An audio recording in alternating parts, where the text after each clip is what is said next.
We're going to start with the general way that I would approach starting a foundations class. The way I want to talk about it is not for the absolute beginner, but for anybody, from the guy walking in off the street to the person who's been there for a year. We can serve that whole population from day one guy to year one guy in a single class without taking anything away from either, all right?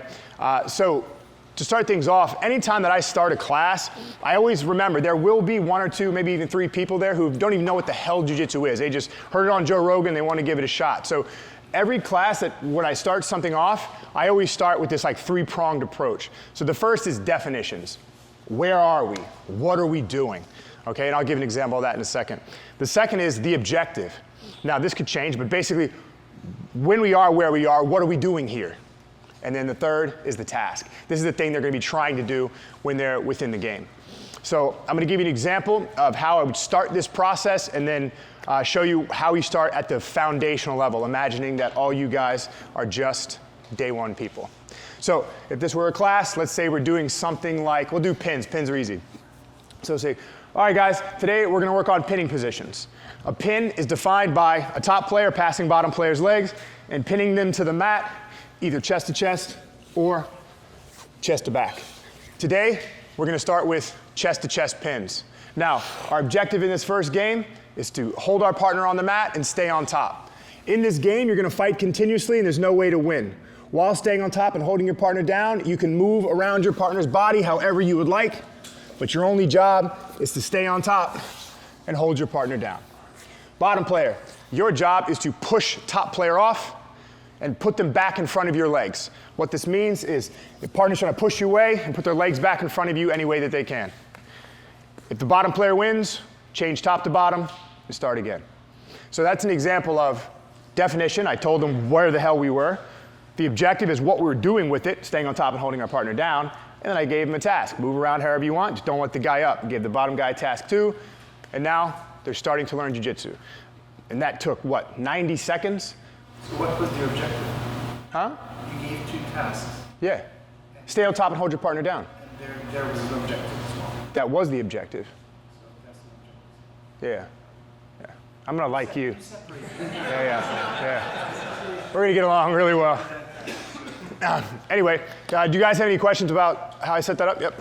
Do you always show, kind of move physically? Well, I just want them to know that they don't have to stay, because here's the thing, when a new student is looking at you, they're looking at what you are doing. They're ignoring all the blah, blah, blah. So if they see the coach do a thing, they will copy you. So I don't want, because a lot of new students they're so unaware of what's happening, they don't know what they're expected to do, so they'll just copy.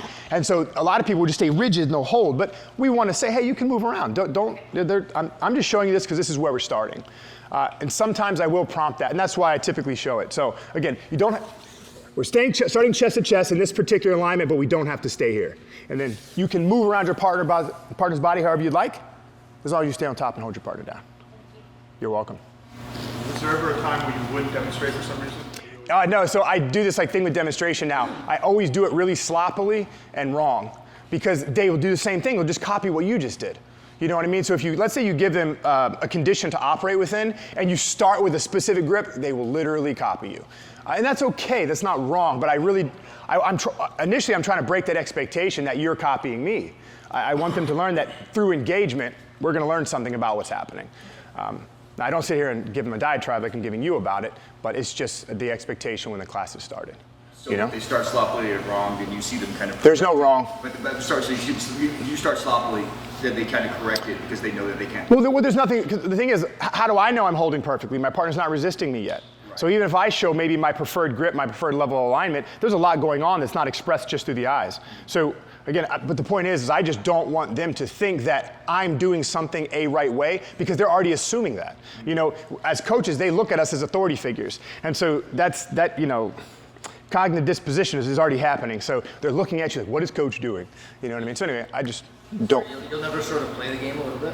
No, not at all. And the reason why is when you're working with foundations people, we want them to just play. We want them to train. We don't want them to copy, think about right or wrong, focus. We just want them to get some jiu-jitsu experience. You know what I mean? There's no right yet. It's just play first, you know? It's like, can you imagine standing above a child and chastising them as they stumbled around learning how to walk? It'd be silly as shit. So why do we do it to adults? You know what I mean? Anything else about this? Okay, so now the way we separate games is kind of generally in two types. We have continuous games. These are games where there's a condition that must be met and they're going to play for continuously.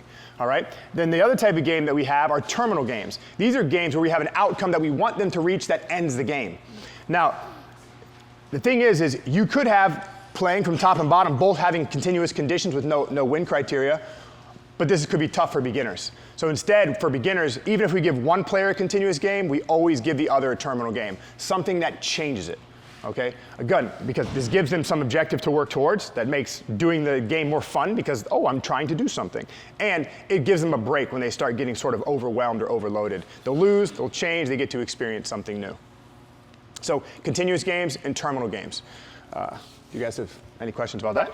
Real quick, Yes. You didn't reset, you switched. And is that normally the way you do it? Oh, so let me give you a typical, so let me be more clear then. So like I instructed, stay on top, hold your partner down, starting chest to chest, move everywhere on the body that you would like as long as you stay on top and hold your partner down. Bottom player, push on top player. Your goal is to get your legs back in front of top player's body. That is the reset. So if the bottom player gets your legs back in front, change top to bottom. Okay, so Yeah. it's a switch, not a reset. Yeah, for sure. I understand. For sure. So I did a bunch of time experiments as I was trying to decide how long we should be in any given position. And I've come to the conclusion that 6 minutes flip-flopping is very good. Even for new people coming in, it's not that bad, all right? Really, if your students are super exhausted, your game was probably too hard. There wasn't enough pause. A switch is a pause. So when someone wins, and they take that quick break, and they set up again, and then they go. You know what I mean? And if the focus is specific, like I gave, legs back in front, it doesn't get that crazy because people know what legs back in front looks like, you know? So I do all my games 6 minutes, even for brand new people walking in off the street, but I change them top to bottom. That's critical. So 6 minutes straight, same position is actually a little more intense for a new player. You know what I mean? Because they have to keep repeating. And it's tough. Are there any times when you prefer to reset rather than switch top and bottom? Let's say like a new person. Yeah. But not so much with the new person, because remember, with the new person, we're trying to give them a robust experience. We want them we want them getting lots of touches per unit time. We want them really interacting with a bunch of different things that are going on. Okay, this at first seems bad to us because when we think about learning, we think our student needs to be better at the end of practice than they were when they started, but that's not true. We want them to have a deep experience, so next time they have a deeper well of context to pull from when they're trying to solve problems. So we want to expose them. We don't want to we don't need to repeat things. You know what I mean? So it's not totally necessary. Yeah. Anybody? I got one. Yeah, please. Do you ever hope to this time imagine a world where a slightly more experienced person with a brand new person might be spending a lot more time right on top than on bottom? Yep. And then when they get on bottom, they would get out a lot faster. Yep. So that gives the bottom person, more time on bottom. For sure. So would you ever alter that? So the way I like to control what you're asking about is the difficulty is I try to be particular. I don't like to have the skill disparity too large because no matter how much we want to make up for that, that's a real quality. We can't. Like a good guy can't be less good than they are. So we don't want to pigeonhole them and try to make them do things that aren't going to be real. So instead, we can play with, which I'm going to show in a second, changing the scale of difficulty for one player and keeping it different for the other. We could play with time. But really, if the skill gap is too large, it's going to be bad for both players. So I try to do my best to know my students, and when I see that happen, I split them up. I try to get them closer to somebody who is closer to their skill, right? So yeah, let's go into that then. So now, if we're talking about, let's use the same position. Let's say we want to use this, stay on top, hold your partner down, and we want to scale it. Okay, so this is typically something that I would do. So I would prompt us to the room. I would say, okay guys, listen, I know there's lots of different levels in here. I'm gonna give you 3 different task focuses or 3 different objectives for this game. If you're brand new, all I want you to do is what I just showed, stay on top and hold your partner down, okay? Now, I'm saying if that's too easy for you and you'd like another scale of difficulty, we're gonna start with both our hands over our opponent, and to win this game, we have to get one of our arms underneath our opponent's elbows, and we have to connect our hands. Doesn't matter how you connect your hands, you just have to get under one of your partner's elbows. If this is too easy, top player, you don't have to only get one hand under your partner's elbows, you have to get both. No matter how you circle the body, you get both your arms under your opponents and connect your hands, you win the game. So each is a little bit more difficult than the other. Staying on top, holding someone down is general. Getting under one elbow is specific, but not too difficult. Getting under both elbows is a little bit more difficult. And so I let the students choose what level of difficulty they approach when they're within this game. Now the win condition for the bottom player would be the same. Create space, put your legs back in front. So we just scale the task. Yeah? Anything else? Anything? Yeah, please. Are you setting up games where there's an intentional winner, or are you always trying to make it roughly 50-50? Yeah, I think this question was actually asked yesterday, but yeah, so typically we would have a focus of perspective for the week. So if we really want the top player to start solving these problems, we'll give them more of a task focus than the bottom player. We'll give the bottom player some generalized task that will give the top player enough resistance to try to start to coordinate that skill we want them to learn. So yeah, the top player is going to be more focused on in 1 week than the bottom player as what we're trying to get our students to accomplish. You know what I mean? I was hoping, yes, sir. Not sure if you mentioned this earlier, but the whole like continuous versus like Terminal. terminal. Yep. Will you always set it up where there's a terminal and a continuous? Like, so will you ever have two continuous? Like, let's just say it's like inside position, like constantly for 6 minutes, like we're standing position, like inside position. Not for beginners. That's really exhausting because there's nothing that's going to pause them. So you have two people who don't know where they are, who don't know what they're doing, who are nervous about being in class. They're probably a little out of shape because they've been sitting on the couch watching Netflix and shit, and they want to come try jiu-jitsu. So you have them try to push on each other for 6 minutes, and that's round one, they're fucked. They're probably not coming back. So I typically do the continuous nature, the top and bottom for more advanced players because it's more taxing. You know what I'm saying? So I like the terminology gives little pauses, okay? And it gives a goal, What are we doing? We're trying to get to some end state here, and that's a progression. That's a win in our sport. And so it sets that up rather well, right?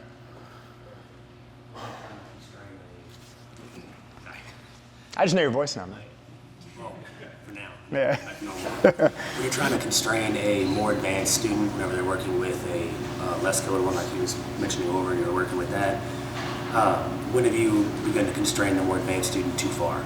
How do you know that you've constrained them too far to where you're more harming your student than helping them? That's a hard question, my man. Really, because you don't know. You're going to have to put sometimes, okay, so let's say we set out a set of games, right? And we want someone to try to develop some new movement skill. We have to let it take place. Like it may take a couple days, it may take a couple weeks, it may take a couple months. We don't know. Because we have to wait for that student to reach something that's going to perturb that thing that we're trying to get them to develop. It might not happen, and there might not be a person in the room that can perturb it, so it looks like it's stable. So we don't know. We don't know. We don't know if the game's going to hurt somebody. Not to go on this, but I will real quick. DeAndre Corbett, one of my best student, he was doing this thing where when he was clearing hooks, he was pressing one leg to the center and getting behind someone's knees, and he was killing everybody with it, right? No one could entangle him. And then David Stoyle heel hooked him because he did that to David Stoyle. David Stoyle inverted and boom, caught his heel. And so we didn't know that was a problem. We found out that it was, and then we had to change his training. So for advanced guys, it's very different. So, by the way, in this thing, I would love to keep it to like maybe a brand new student to like maybe a few years. No advanced stuff, because it's more complex. It's not easy. And we'll get into these long-winded philosophical conversations about what we should or shouldn't do. But when it comes down to it, the answer is, as Ed said. It depends. It depends. Anything else, guys, before I move on? Okay, now let's talk about something else we consider when we're trying to scale a game. So when we're dealing with brand new people who have never touched a body before, we want to keep the change that happens between people relatively low. We want to give them something they can accomplish that relates to a completely necessary skill that's present all the time in the whole game, but we don't want it to be, I don't know, what do we say? Josh, we changed the term for it. Perceptively demanding. Okay, we want to have something that they can focus on and they can perceive that's not overwhelming. So I know you guys saw my recent arm lock video, so we'll do that real quick. So for example, let's say we have a day one student, we want to start introducing them to submissions, okay? But we know that there's a correlation with our ability to stay on top and hold our partner down and our ability to break an arm, for example. So to try to solve both problems at once, we literally put them in the position that we want them to experience, and we give them the foundational task of staying on top and hold your partner down. So starting with an arm lock, just like we talked about at the beginning, we first define it. We can't put somebody in a situation that's undefined because they don't know why they're doing what they're doing or what the thing is itself. So we would start the situation like, All right, guys, today we're going to start in the arm lock breaking position. The arm lock breaking position is a position where I have attachment to my partner's arm for the purpose of hyperextension or twisting, right? So in this case, the arm lock breaking position. We're going to start one leg under the elbows, one leg over the head, and we're going to start with any connection on the arm. Now, the first games you usually play for new players are literally that, continuous control games where they get to experience staying on top and holding their partner down.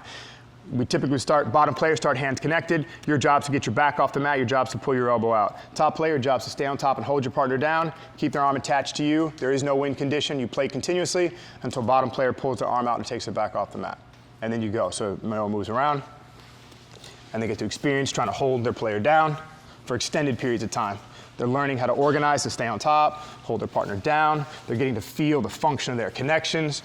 And as the partner struggles, they get to experience live resistance without it breaking off into complete chaos. Does this make sense to you guys? Now, we can add deeper scales into this. So we can add behaviors that will ultimately lead to what we would consider a functional arm lock. So typically the next thing we would do is we'd start to set up the precondition for that to happen. So we know that we can't start to hyperextend the arm unless we separate it from everything else. So the next condition that we would try to meet during this game is stay on top, hold your partner down. Any way you can, separate their hands, keep them separated. Now, anytime we start to separate the hands, we run into the problem that you might hyperextend your partner's arm if you're a brand new guy and you're tough and you want to win. So we always warn everybody. During these games, if someone separates your hands, at any time, if you feel like there's too much pressure on your arm, make sure you tap. And we tell them what tapping is. Tapping is touching your partner multiple times on their body or verbally. And we verbally tap in our gym often.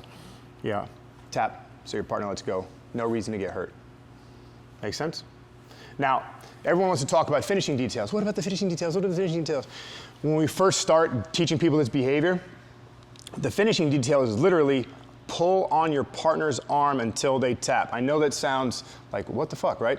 But it's getting them the action of just pulling on their opponent's arm. We want them to experience taking an arm and straightening it because that's more important than the perfect angle they have to put over the high fulcrum of your right hip corner at a 95-degree angle. Shit doesn't matter to beginners, right? We just want them to separate the hands and start to pull on the arm and develop a relationship between the actions they're taking and their effects they're having over their opponent. Greg, one thing I've run into when playing the game from arm lock and not having the top guy finish is the bottom guy will get complacent and let his arm get extended and try to escape, forgetting that his arm could get broken here essentially. So that doesn't matter right now because they're not forgetting anything. They're giving that new learner on top an environment, and they're both engaging and trying to figure out what the hell is happening. So eventually you will create a condition where they will put pressure to hurt that person's arm. Remember, we can't solve problems in our students' abilities that they're not yet facing. We have to give them an initial problem, even if it doesn't seem correct, so they know how to solve something, right? Because we stabilize a skill and then we present it with a new problem. We stabilize a skill, we present it with a new problem. So at first, we're just trying to hold on to an arm. We're not necessarily trying to do that perfect arm lock. And there's no such thing as a bad rep, guys. Like, there's no such thing. Because how do you know that the perfect rep you just did wasn't bad? How do you know that the thing you're doing isn't making you go through de-learning? How do we know that? Why do we assume that every action we take is positive towards the learning direction, but the ones we give our students where we let them chase an arm is wrong for their learning? Do you know what I mean? I'm not assuming that's what you're assuming. I'm just saying a lot of people do. Okay, so at some later point, once they've stabilized that skill, then you'll allow the attacking player to actually attack the arm. For sure. That will teach the bottom guy to protect the arm. Right. Think about how we all eventually learned, right? We didn't know what things were until we started getting hit with them, and they were like, what the fuck is that? And then we got a new experience that we had a new problem we had to solve. And we weren't all really good at first when we were trying heel hooks, for example, right? I know you guys all remember probably trying to learn them where your feet are wide and you can't, get the heel. But now we can all do them. You know what I mean? I remember I had the guy who taught me, this guy named Jeff. He's kind of like a soft-bodied, kind of relaxed, chill dude. I could get a full bite, and he would just look at me. You know what I mean? And we look like very different people. I look like I shouldn't have that problem when next to him, but I had that problem. I couldn't even hurt his fucking heel with a full grip. So anyway, so it doesn't matter. We can't break them. It doesn't have to be the perfect arm lock. They're getting an experience that they'll eventually build future skills off of. Yes, sir. So you have the same group of beginners that you're going to work with over a period of time. Do you have a protocol that you found so far that's preferred determining when you rerun a game with the same people? Yeah, so typically in the foundations class, that would be where I rerun games. So really, they're just very simple task focuses that repeat all the time with variability. So what I mean by that is the class structure is we go guard, pin, or pin guard. So let's say 1 week it'll be all guard stuff first, and then the last half of the class will be all pin stuff. And the next week it'll flip. You know what I mean? I keep going back and forth. So no matter what we do from the top position, for example, in the basic class, no matter what we do, let's say I want to teach twisting locks, okay? And I'm dealing with a new player. We introduce the grip just like we did with the arm lock, and we would start with the grip, and it would be stay on top, hold your partner down, right? If we started with heel hooking, stay attached to your partner, hold them down. If we started with head and arm, stay on top, hold your partner down. So in that sense, it's the task that repeats through variable situations, not the game. Because there is no the game, right? There's just the piece of the game that you're having your students play in, and there's the task focus that's guiding them towards that behavior you want them to learn. So again, we repeat in the foundations class the foundational behavior of stay on top and hold your partner down, right? And then we can, in each little position, we'll have something like that. You know what I mean? Like all guarded positions are, make and maintain connection, don't let your partner get to your hips, chest, shoulders, or back. And so we'll repeat that through different games with slightly different task focuses, but all geared towards making and maintaining connection to keep them away from your hips, chest, shoulders, and back. Does that make sense to you? Yeah. Yeah. Do you ever, especially with beginners, put people at that end stage of like, here's what a fully locked arm lock feels like. Feel it once. Feel the, feel what it feels like to have your arm start to hyperextend. For sure. So you're sort of a bit less afraid of it. Or would you more focus on the sort of earlier stages? Yeah, I don't do that, but I mean, you can't. I just don't do it. Like, I don't find it necessary step. I like to have a very efficient class. Like, I want to start and end on time. I want as little talking as possible. I want to get to work. So part of the way I think about my program is how much can I take away, not how much I can add. Yeah. So if there's a fearful person in your gym. Definitely deal with anxiety. Yeah. Being No. nervous about. You have to deal with individuals. I mean, we can talk all this grandiose shit about a general class, but ultimately all learning is personal and specific. We're just trying to create a group that we can eventually do that with. But if there's a new guy who may be anxious about maybe the pain he's experiencing or nervous, of course you can go over there really quickly. Feel this, it's okay. Like, it hurts right here? Yeah, don't let it get there. And then have them play. There's nothing wrong with that. I mean, as long as you have an intention for what you're doing with your students and you hope that the way you're talking to them will achieve that intention, then it's a good thing, right? Like Ed said yesterday, the athlete's more important than the coach. Yeah, man.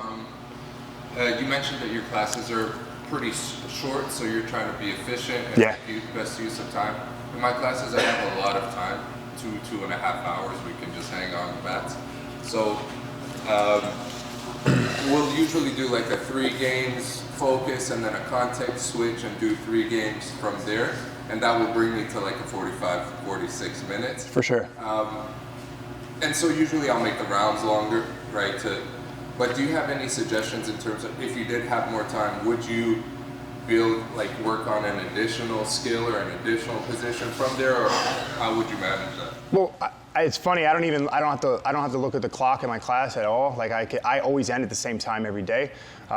So I used to do this thing where I would train myself to speak for 90 seconds to 2 minutes. I would just put my timer on and I would try to distill everything down to in that time. And so basically, 3 6s with little explanations, little breaks. I always end at 55. So that's the only. Find where you're wasting time, or find where you're being too quick, and try to fill the gap. Try to find some way. You know what I mean? Like, you feel like you went a little quick that day, stop and give a little mat chat before you do the next round. Let them get an extra 2 minutes of break while you talk to them about whatever, and then start again. Just try to fill the hour with something that's relevant to what you're doing within that hour. You know what I mean? I don't really jump off into different subjects. Like, I have a plan for the week, and I roughly stick to it. Right. But I just try to fill the time with something that I know that's going to benefit them within that hour if I'm not on the pattern that I've already set for myself. Yeah, I don't know, man. Yes, sir. Yeah. Sorry. Do you ever do longer than an hour class? No. Yeah. You only do then find it. Now that we're talking, you guys don't seem very stuff. I might just put you through a practice day, and after an hour of my practice, I want you to see what you tell me. Yeah.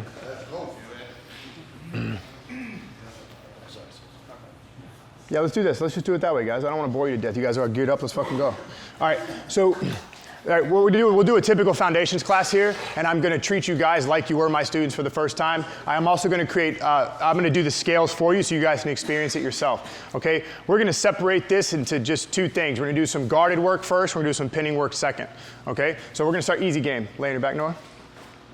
All right, you guys all seen this. I do this all the time.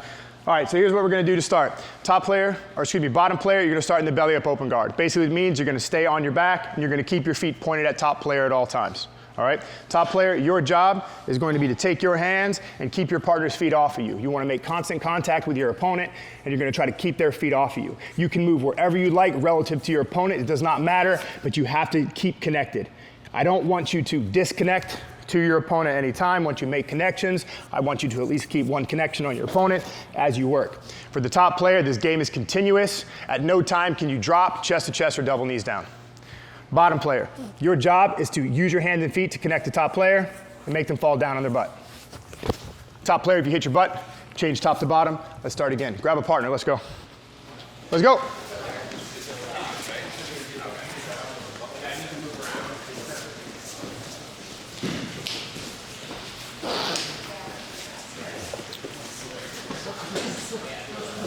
Nice, man.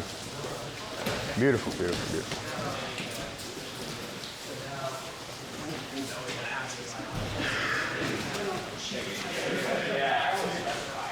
Yeah. Flip flop.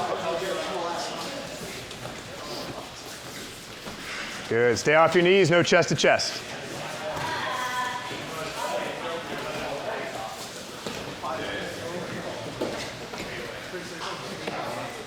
You didn't follow instructions. You're supposed to stay on your back. Oh man, oh man. But you asked the first question too. That's interesting.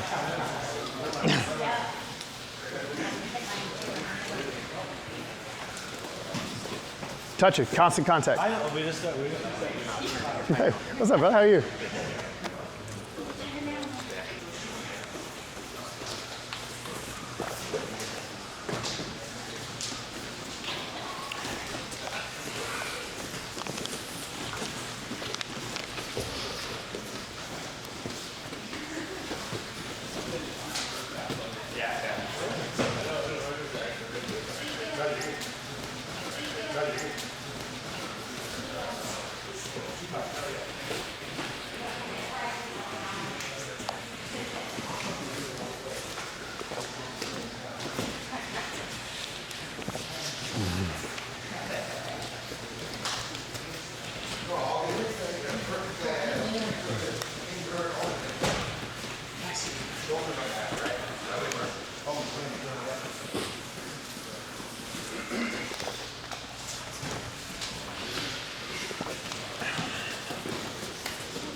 No, you didn't hit your butt. Let's go. You didn't hit your butt. Oh, I was gonna make her hit her butt. I see.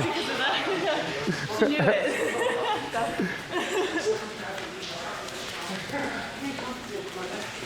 Good.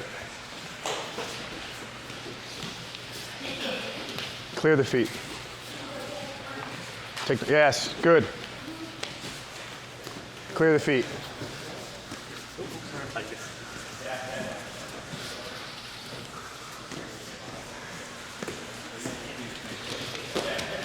Good, good.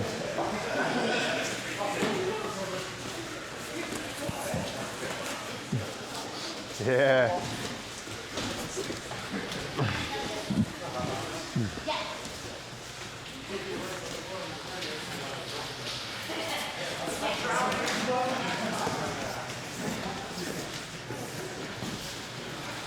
Very good, sir, very good. Good, good, keep going. No, he didn't hit his butt, he didn't hit his butt. Don't cheat your boy.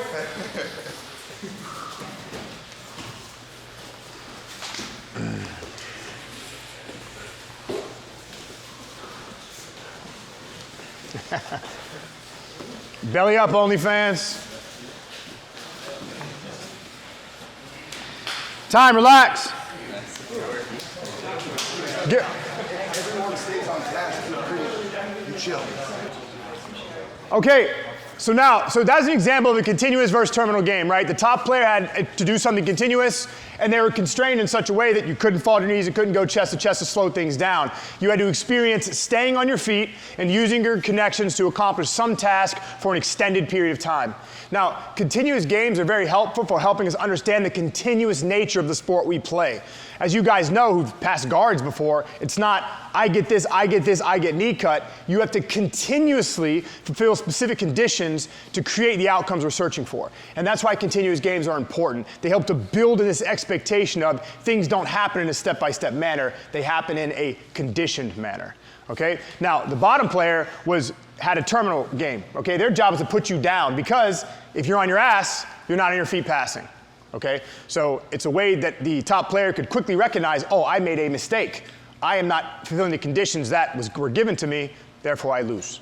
Okay? So that's how it was set out. Do you guys have any questions, anything about what we just did? You do butt touch for a win? Do you ever do 3 seconds? Nope. Butt touch win. Yeah, so what that does, you get crazy things. Like we have guys that will like literally fall down and be like, you know, their butt won't touch. And that's a good thing, okay? Because they're not thinking about what's the right way to stay up. They're like, I'm just not letting my ass touch. And that's what we want, right? So now, and by the way, guys, that was great. I don't know any of you, but I can tell a lot of you guys have already started training in this style because you were very focused, so that was good. So let's look at this again. So now we're going to have one more continuous game for the top before we make it terminal. But this time I'm going to give you a line of demarcation that I want you to engage with. So it's going to be the same rules as the previous game. Top player, you're going to stay standing. At no time can you go double knees down nor chest to chest. Again, one knee down is not bad. Just pop back up and continue fighting. Okay? Your job is the same as before. We're going to keep our partner's feet off us at all times. But now I'm going to give you a line of demarcation. You're going to try to take one of your legs and you're going to try to put it between your partner's knees anywhere. From one knee to the other, literally anywhere. But your goal is once you get in between your partner's knees, you do not get out. You were trying to keep this leg in between your partner's knees at all time once it's there. Okay, now, if your leg comes out for any reason, your job is to fight back that situation and keep your leg in between your partner's knees. Bottom player, I'm gonna give you a more specific task. When making and maintaining connections to top player with your hands and feet, I want you to try to get both your feet to the inside of your partner's knees. Use this to make them hit their butt any way that you can, all right? But I want you to first fulfill the condition of getting your feet in between your partner's knees before you put them on the butt, okay? Now, yes, sir? Do I have to stay in front of them with my feet in between? Nope. Feet in between, I don't care what it looks like. Try to get both your feet in between your partner's knees. Try to use that to make them hit their butt. Yeah? All right, change top to bottom. Every time, bottom player wins. Let's go, 1, 2, 3.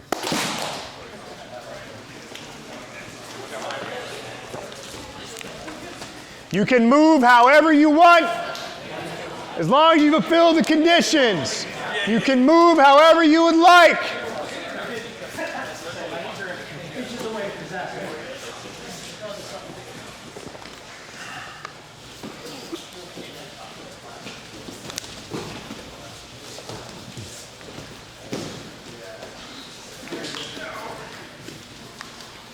Very good.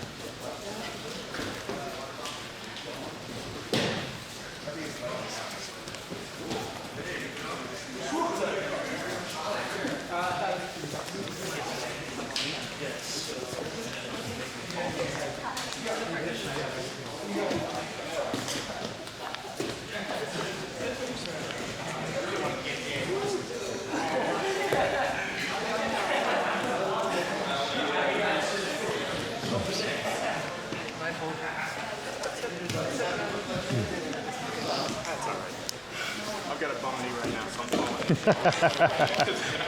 It's probably a good differential to put in play. I'm not going to take it as better. Yeah.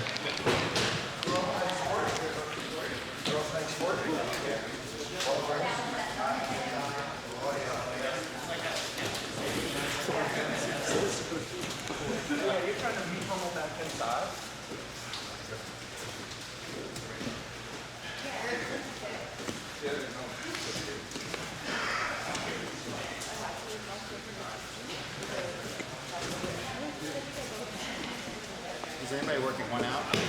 What's wrong? My knee is stuck. Is it? Yeah, it's sore. So Yeah, no worries, man. man. Week, so Yeah, of course, man. Let me, yeah. see if the shins.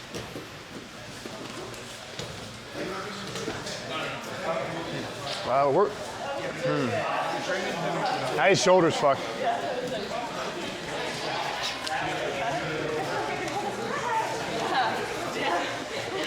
Which is when I asked about how do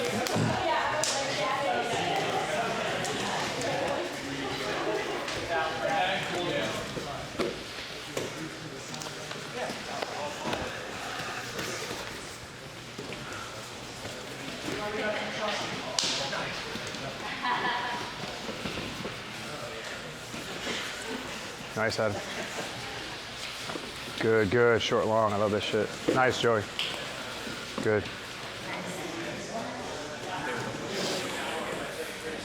Good. Way to look for the inside. Very good. Good.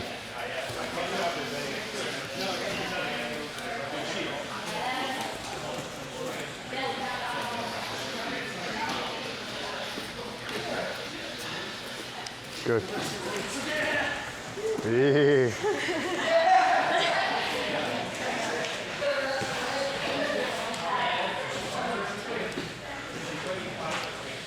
Good. Try to find stability, top player. Try to find stability. Put your hands on it right away. Good. Keep her on her back. Don't let her sit up. Good. Very nice. Keep her feet clear. Focus on keeping her feet clear.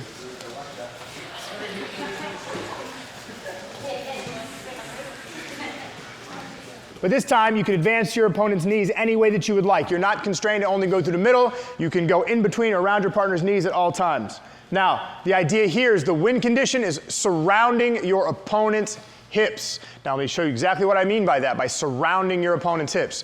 So your job is to stay on top and hold your partner down. Keep the feet off you while you try to step in between or outside of your opponent's knees. Now, once you are at the line of your opponent's knees, or you feel like you're at the line of your opponent's knees, we're looking to surround the hips. By surround the hips, I literally mean put any two pieces of yourself around your opponent's hips. I don't care what it looks like. Knee, hand, elbow, knee, two arms. I do not care. You're not constrained to behave in any way right now. Keep feet off of you, stay on top, hold your partner down, and once you advance to the knees, we're trying to surround your opponent's hips. Bottom player, you're doing the same stuff you've been doing all day. Connect to top player any way you can. You don't have to prioritize middle or inside positioning right now. You don't have to keep your feet in the center. You can move them wherever you would like, but the goal is still the same. Make top player hit their butt. Easy enough? Yes, sir. Surrounding is not a win condition. It is. It is a win condition. I'm giving the top player a win condition. Instant win?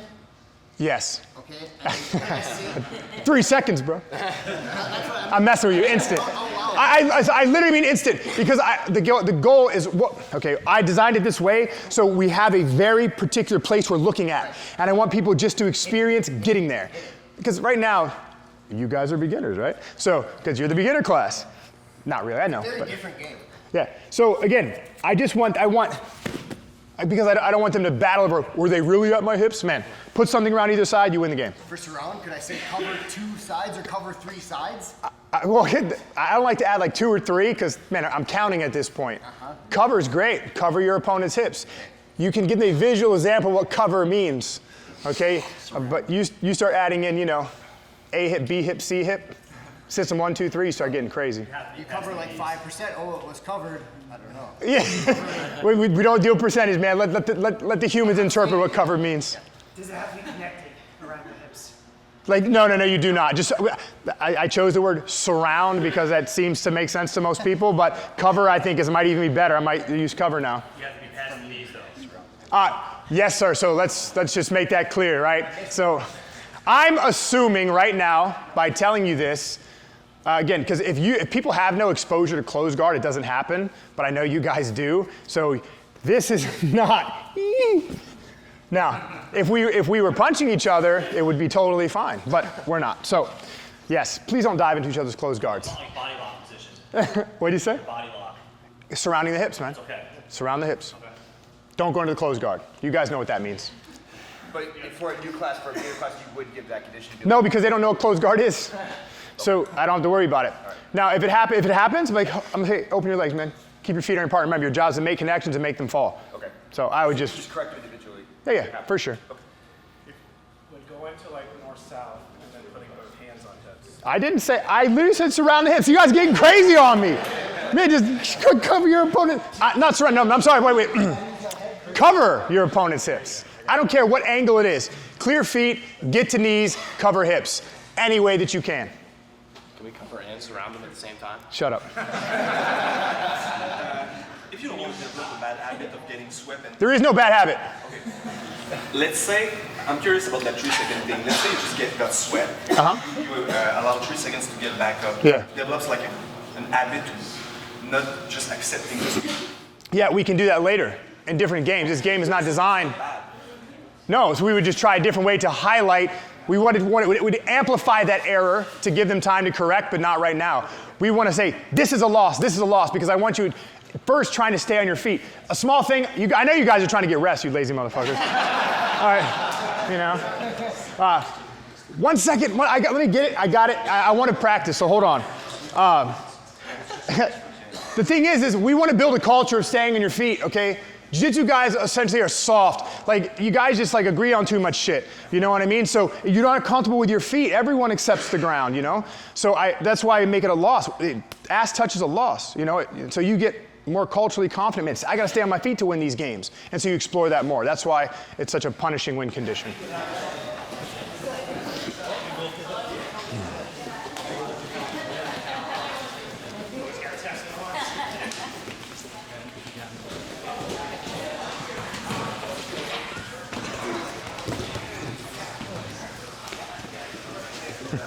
Come on, brother. You know what I'm going to say.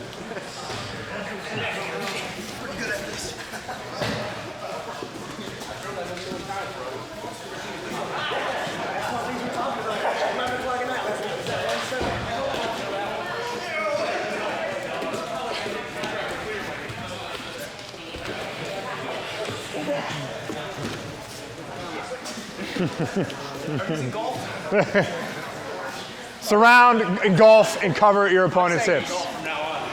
Fuck.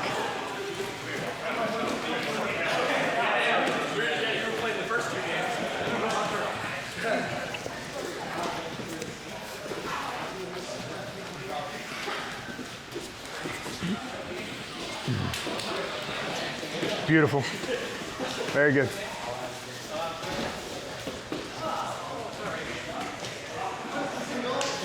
Clear feet.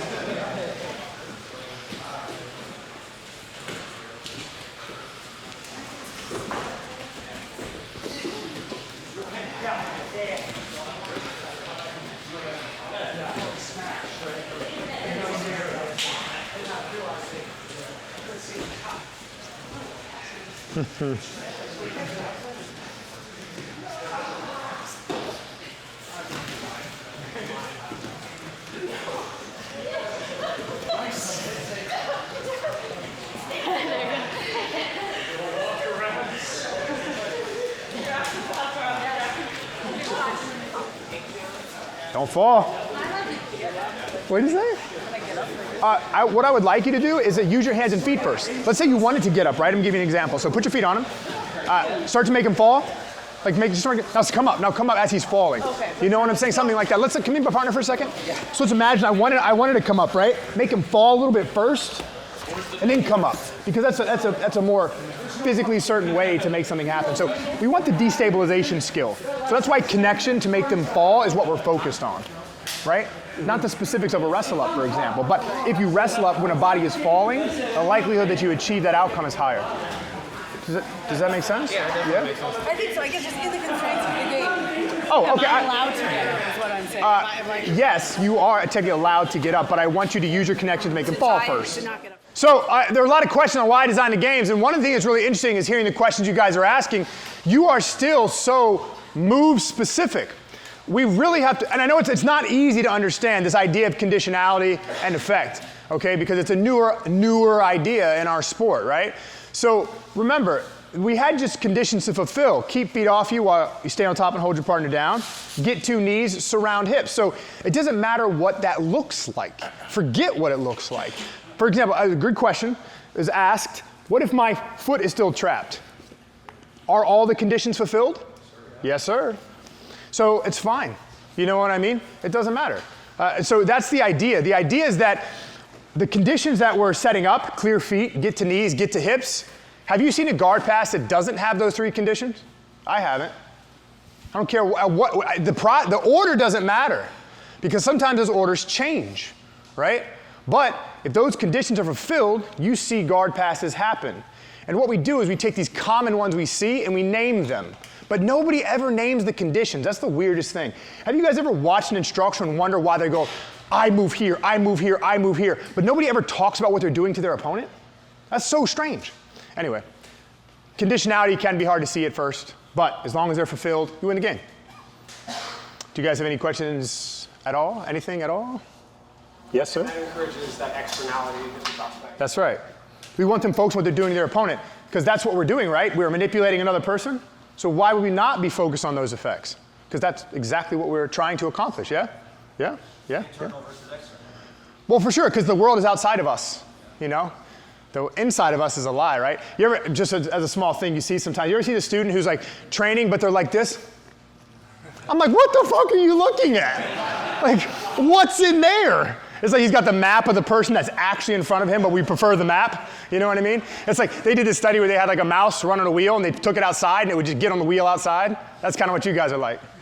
What are some of the strategies people employ that you would consider like gaming the game? Oh, great. Yeah, so gaming the game. We talked about this last night. So the general concept I use to help avoid gaming the game, which I'll define in a second, is the idea of zero sum.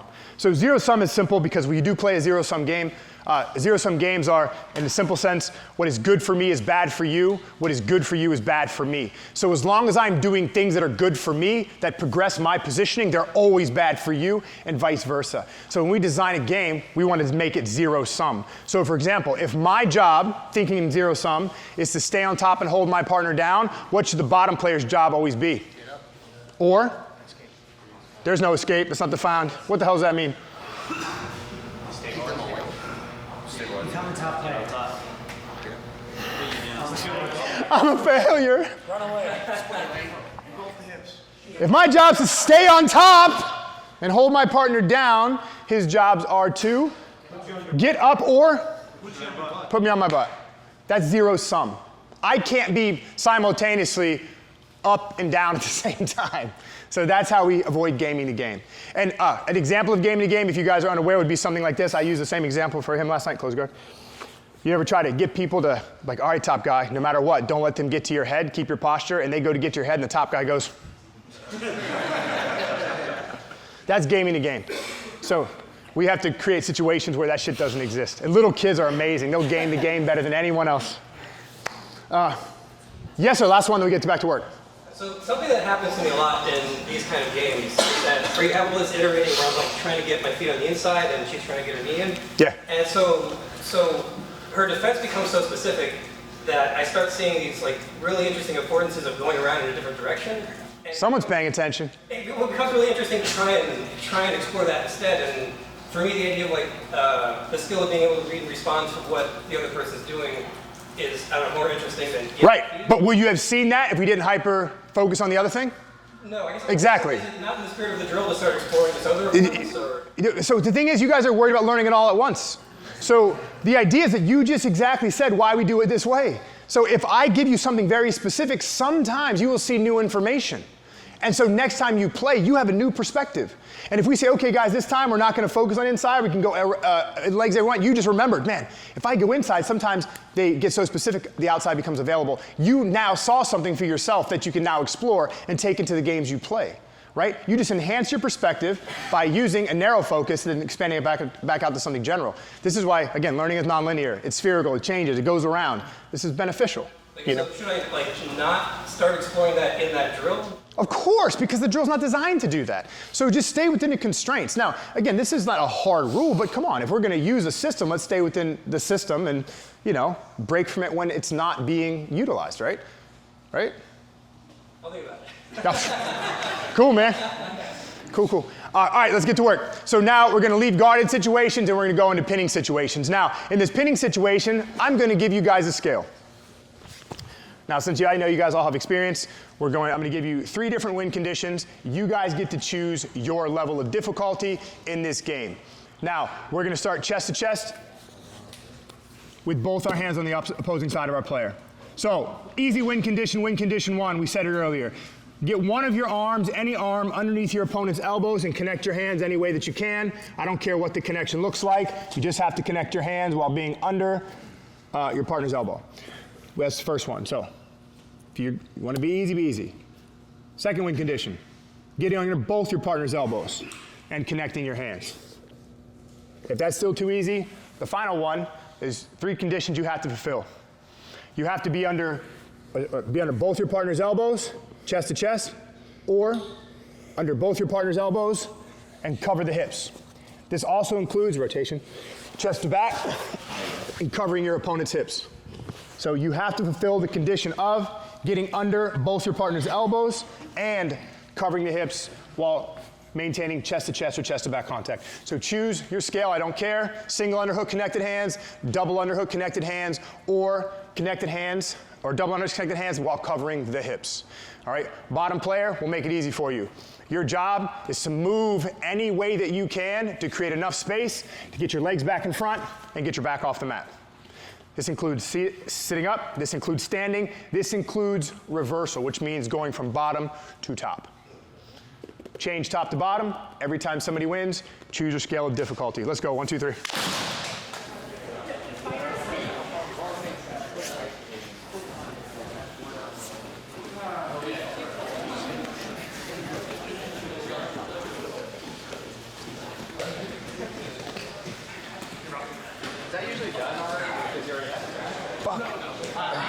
Damn. This is still a beginner game, even with all the conditions. That's why I created a scale. Yeah.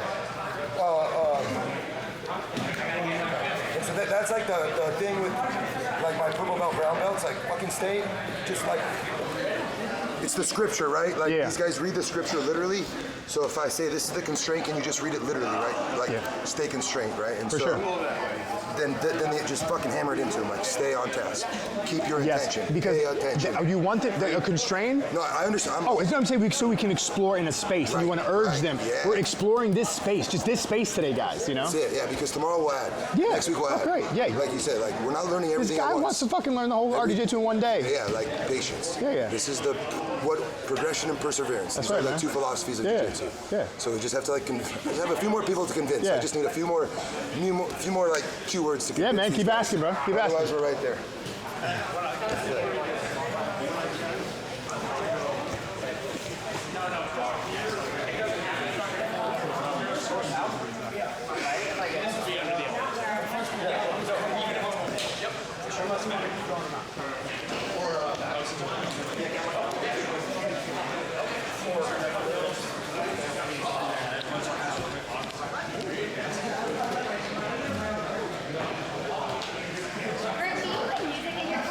No.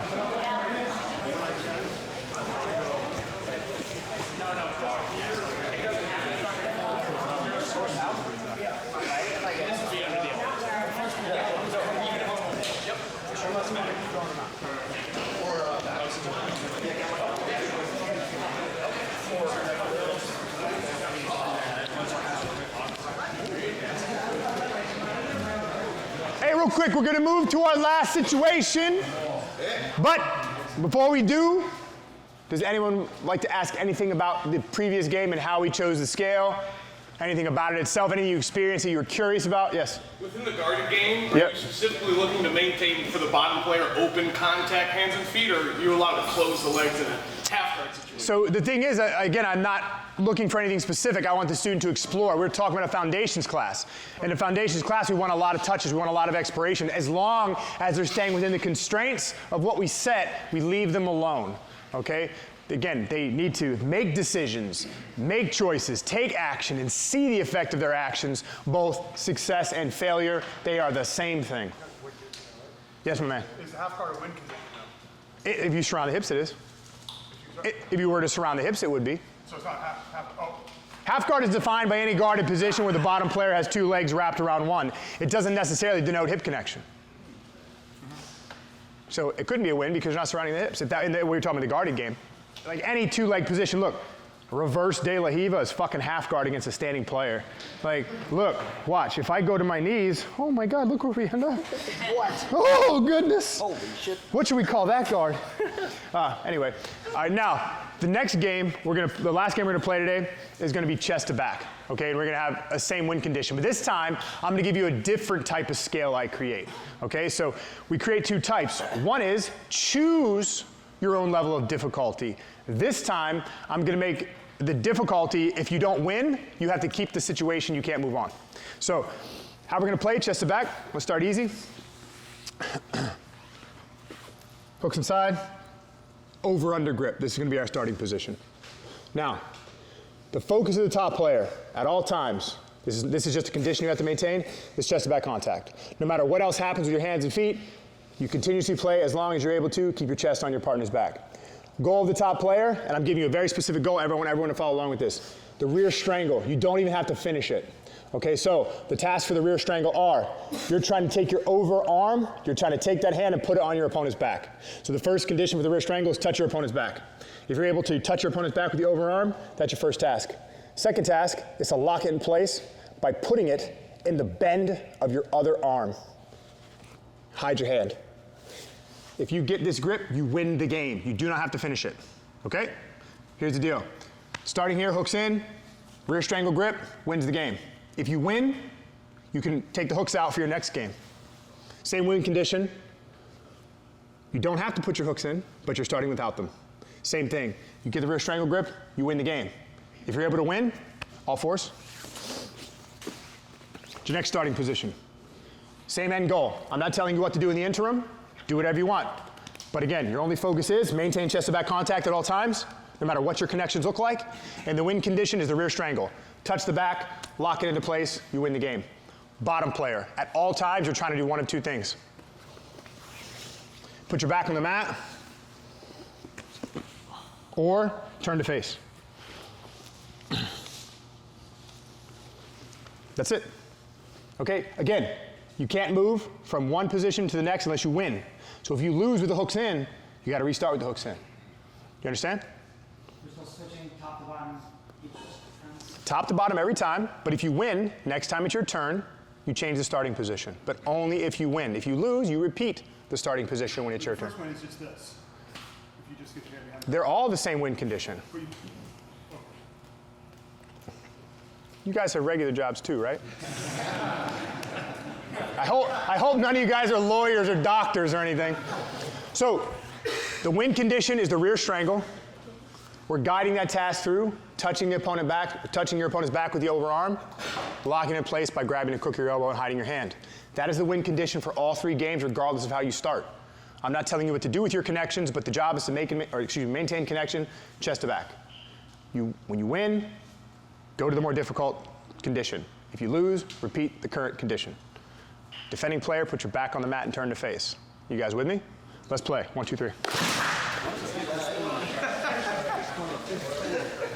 Coach, so much progress here. Those are your 4 scalable ways. Are there more? Yeah, of course, there's always. Sorry, guys. There's always more, but right now. Yeah, these are what I would use to create a scale in a foundations class. Okay. Yep. Roger. Now I would change the difficulty of these scales, more time, less time, harder opponents when we go to all levels. Those are like our 4 variations of scalability that we can play with. Play within. Interchange all the times. Yeah, you got it, man. Yes, sir. I want like game assessments really quick. Yeah, please. We're beginner foundation class. Yep. I started, now I'm thinking maybe it was too convoluted. Okay. With double underarm connected. Okay, yeah. And with covering the legs in the front. Okay, The goal was, the first task was to clear a path to the neck. Okay. Once you clear the path to the neck, you're going to clear the defensive hands from blocking the neck. Okay. Once you felt like the path was clear, remove, go over the shoulder, make a connection. What you're doing is you're giving them the concept, not the task. Now, there is nothing wrong with that for an advanced guy. Concepts force exploration outside of task. So there you can use the concept alone. However, with foundations, you give them how to clear the path. You give them the solution, but not telling them it's the solution, right? So like what Josh Peacock was talking about yesterday. So how I would design this game would be this. Let me get your chest back. So would use the same game, okay? Say, I would tell them what the ultimate goal was, which would be to, let's say, get around the neck. Let's say it's really simple. Touch your partner's back. That's a win, okay? But we're gonna start double unders, because that causes this motion, because you have to do it this way, okay? So again, this is the win, this is the start. Now, we tell them, your partner's hands are in your way. So while staying chest to back, your first task is to get a hold of your partner's hands. Once you get a hold of your partner's hands, any way that you can, try to go get the neck. So that way you're kind of just giving something simple and human, right? The concept is awesome. Remove the defenders, that's what we call it. Yeah. But the concept for a new person, they're not thinking conceptually, right? You know, we don't start in art school with concepts. We start in art school with maybe some skills first, and then we talk about how they're conceptually relevant. Get to hear do that. Yeah, exactly. Yep. Thank you. What, when, where, and why is fine, just never how.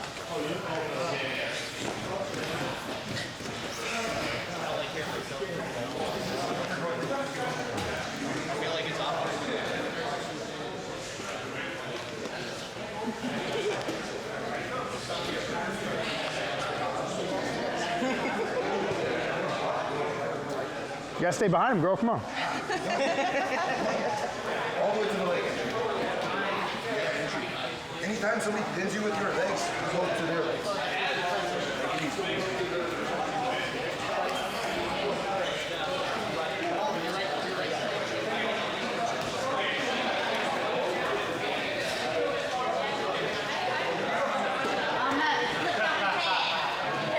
Did you wrestle? No? No, she does movements as if she doesn't like to go to her back. So I thought maybe she wrestled. Bald heads, Greg.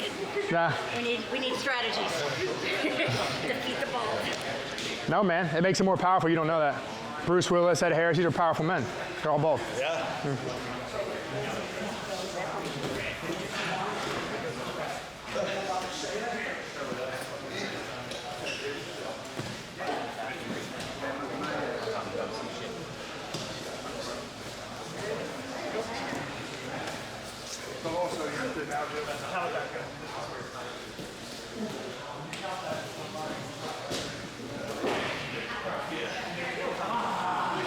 Typically, this is where I would have my foundation players do a regular round, but you guys aren't going to do that today. I want to give a little bit of time in case you have anything you'd like to ask about. Anything. For the previous, sorry. Yes, ma'am. Talk more about that, like attractor well, and how to enable someone how to get out of that prison of getting into trouble over and over again. For sure. So, just something simple. We are attracted to certain behaviors for whatever reason. When we constrain something, it's very important we find multiple solutions to the problem. What I mean is, let's imagine you have something you're already good at that you can do on most people. When we're playing different games, try to solve it without that thing you're good at. This is the simplest way I can talk about it, because sometimes it's your control. Now, you might not know you're in one, but you can assess yourself like this. Do you do the same things all the time? Ask yourself, is there another way you could win this game other than the thing you always do? So you yourself can check yourself if you notice maybe you're having too much success. Maybe you have only one movement pattern, even if it's good. Maybe explore something else. So that's the simplest way we can start to solve that problem. Of course, recognizing it's another thing, but once we do, can we solve this in a different way and go about solving it in a different way? Like if you're very good at, let's say, creating a base and getting up even though you're exposing your back, go to your back instead. Don't try to build a base, do something else. Is that what you would tell a new person in foundation class, or is there some like tool that games you would make them do? For sure. So for new players, attractors are not that strong because they don't have any stable skills, typically, unless they come from previous sport. They might have one really quick, but no, I would say, hey, do something different, or I would just be my fault. I would just not let them go to that situation and have them develop somewhere else. So it depends. If I did have control of it and it was something simple, I would try my best to constrain it, to try to get rid of it. If not, I would put it on them and let them know, hey man, you're doing this a lot. And I would just suggest, you know? It's not an easy thing to solve, you know? This is why like high-level athletics pays so much for psychologists to try to break them of their habits. Sometimes they get deep. Oh, we use it you two there first? Do you prefer to keep the same game rotating partners for different body types and styles? Yeah, great question. So I was asked earlier, right? No. The way we do it at our school is you get one person for that class. The reason why we do this is that we're trying to control variation. There's a lot of variation in a single body. There's a lot of different ways someone will try to approach something. There's enough variation within the games that we don't need to switch the partner so much. We want you to develop a relationship, learn how to read a body, even what someone might do because you know them. That's a good thing. But we do force our students to switch every day. You have to pick a new partner every day. You can't work with the same guy 2 days in a row. So, same person, whole day, switch next day. We do it to control variation. Do you ever use the game getting set up to allow different affordances without speeding them? So for the chested chest, for instance, if they have inside hands, clearly they're going to have better response from the bottom. I noticed you didn't discuss it. For sure. Is there intent to not discuss it, or is that just kind of... Yeah, it's something I've kind of been saying all day. We want to make decisions and take actions and pay attention to the effect of our actions. But even prior to the game starting, here versus here. I rarely discuss it because the thing is, it constrains itself. Unless you're particularly athletic and you're going with someone who's weak, getting up with your arms spread out, probably not going to happen. Sometimes we have a guy at the gym who will put himself in horrible positions and just get up. He's weirdly strong and can contract for extended periods of time. That's an outlier. But no, it will organize. That's the whole point of self-organization, right? We constrain them in such a way that if they can't fill the condition, they can't reach the outcome, then they have to change something in their behavior. We're going this way, go. Just for the previous game where we were working on top pin, scalable goals, 1 underhook, 2 underhooks, is there an order of operations? If we're going to go to the covering the hips or taking the back, do you want double unders first? No. No. Because if you watch a match, these things do happen in different ways in different times. Because it's not a I move, you move, I move, you move. There's a constant battle for specific conditions. So we want them to know that you can be solving one problem while a new one presents. You'll have to maybe stop solving that to solve this and go back to solving this. That's how it is. So it is like that. I always tell my students there is no order. So typically I'll give them in weird orders so they don't assume there is one. You know, or I'll say, hey guys, these 3 conditions have to be met in no particular order, but to win the game, all 3 must be present at once to win. I know in the past that you said you don't do standing with your foundations? No, I don't do standing with my foundations. If you come to my gym and as soon as you step on my mats, you would know why. Our mats are like an ice skating rink. All right, it's not a joke. It's a crazy environment. So the new people are scared of falling. They're nervous. I don't want to put them under that stress when they're not committed to the sport yet. Adults don't like falling. They're scared of it. You know the whole reason. So I just put that in the all levels class. So when people are more committed to the training process, we give them a situation that could cause injury due to falling body weight. Not necessarily because you're standing, but just because you're falling a great distance. So yeah, I'm not in the foundations for me anyway. Who was I talking? Joey maybe on the phone recently? Somebody does it. One of my coaches. Yeah, I do it a bit, and Kabir was saying it as well. Yeah, they've been just doing like hand fighting stuff on the feet to get them conditioned to it, and they're convincing me that I'm wrong and they're right, and so I'm probably gonna start doing it that way. Yeah. Explain safe training practices to new people, because I could see in the turtle game, for example, pulling someone straight back over their feet. Yeah. Overall, how do you explain to people how to not hurt each other from weird stuff? So we can use we create a culture of it, first of all, and I always just reinforce it by little things I'll say. I'll say just things like, hey guys, going to work tomorrow is more important than your win today. You know, just try to you guys are normal people, man, take care of each other. If my training partner gets hurt, I can't train. So be cautious. Also, we constrain the games in such a way that things like that can't happen. Okay, so for example, when we're teaching chest to back, because right now I gave you a general chest to back. I didn't give you any task focus. I just gave you objective, right? So one of the objectives that we do to start we tell them, pull them onto their hips. So the goal so if we want to initiate like hook puncture, this would be a task focus. Starting with the connection, our job is to pull our partner's hips to the mat. Once their hips are in the mat, put them between your knees. Right? So I kind of guide them, constrain them into something where they're not ripping each other back over their feet. It does happen though. And then I'll immediately mark, hey, stop. What are you doing, man? Don't put your partner back over your feet, come on. And then it doesn't happen much, but it does happen sometimes. Safety is a hard thing. We're playing a contact sport. We're on a surface. We're slamming each other around. We're grabbing, we're twisting, we're pushing, we're pulling. Injuries will happen. Now, we do nothing but live training. We don't have a lot of injuries at our gym, if any at all. Most of our injuries are overuse because the guys train too much. We don't have any catastrophic shit happening at our gyms. We don't. We constrain, all of our classes are constrained Monday through Thursday. There are no free rounds Monday through Thursday at my gym. We only do open rounds Friday and Saturday. So I don't know if that's the reason we don't get hurt, but my people don't get hurt. And we could talk about this more specifically if you have a problem you're facing, because there are some things that I found that will keep popping up that are difficult to manage. I have one more, then I think I don't want, I got 30 and Scott's up. I have to. Anybody? Behind you. Who we got? So, do you ever build any time for stuff like this, like reflection or debriefing of like, hey, we're in this round, like you kept getting to this position, I think you're missing an opening over here.